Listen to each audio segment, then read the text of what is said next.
On a coutume de dire ici que puisque nous sommes la patrie des droits de l'homme, la terre qui a vu naître Olympe de Gouges, on a forcément une bonne longueur d'avance sur les autres en matière de droits de la femme et d'égalité homme-femme.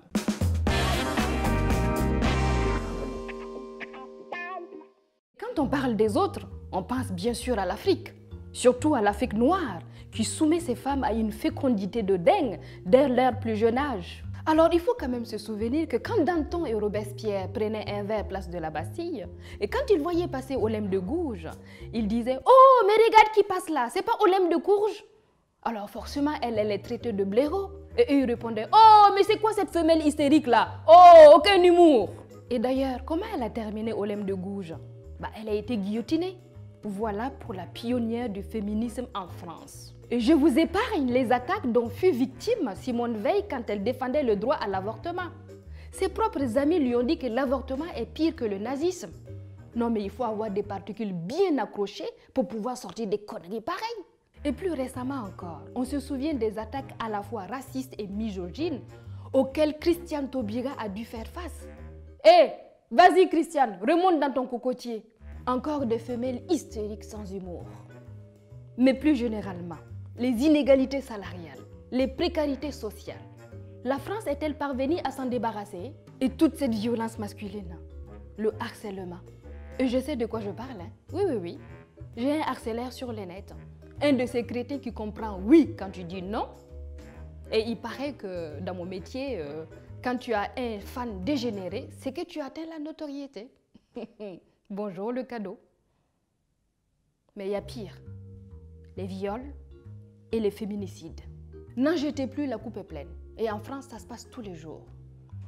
Alors, avant de se gargariser sur notre supériorité, il est bon de voir comment ça se passe ailleurs. En Afrique, mon beau continent, c'est carrément pire. À toutes les tares qu'on trouve en Europe, nous rajoutons les nôtres.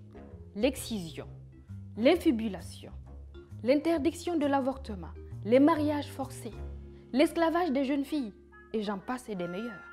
Le quotidien des femmes africaines est un combat et elles s'organisent pour y faire face. En Afrique, le monde associatif est très féminin et ce sont ces associations qui comblent le manquement de l'État sur les missions d'accompagnement, d'éducation sociale ou de santé. Le courage des femmes n'est pas mis en avant dans les récits héroïques comme ceux des hommes. C'est un courage laborieux, un courage de fourmi, un courage de micro-commerce et de microfinancement. À ceux qui présentent les femmes africaines avec leur fécondité de dingue comme un frein au développement, j'ai envie de leur répondre « hop. On fait une pause et on réfléchit. La vérité, c'est que c'est l'engagement des femmes dans le milieu associatif, l'obstination des petites commerçantes, l'acharnement des cultivatrices face à une terre sans pitié qui tient ce continent debout. En Afrique, les femmes font preuve de courage au quotidien pour faire face au poids des traditions et affronter le pouvoir des hommes. Les femmes sont courageuses, elles sont fortes et elles sont puissantes. Oui, bien sûr, je me dois de parler du courage féminin. Et je dois commencer par celui de ma mère.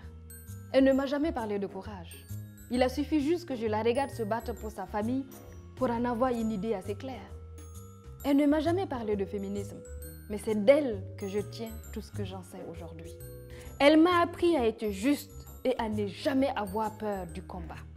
C'est elle qui s'est battue comme une diablesse pour qu'aucun de ses enfants ne soit déscolarisé quand la famille traversait les galères que je raconte dans mon livre Du miel sous les galettes. Le développement de l'Afrique passera par les femmes. C'est pour ça qu'elles doivent avoir accès à l'éducation. L'éducation m'a permis d'être libre. Et la liberté pour moi, c'est aussi avoir le droit de m'exprimer devant vous.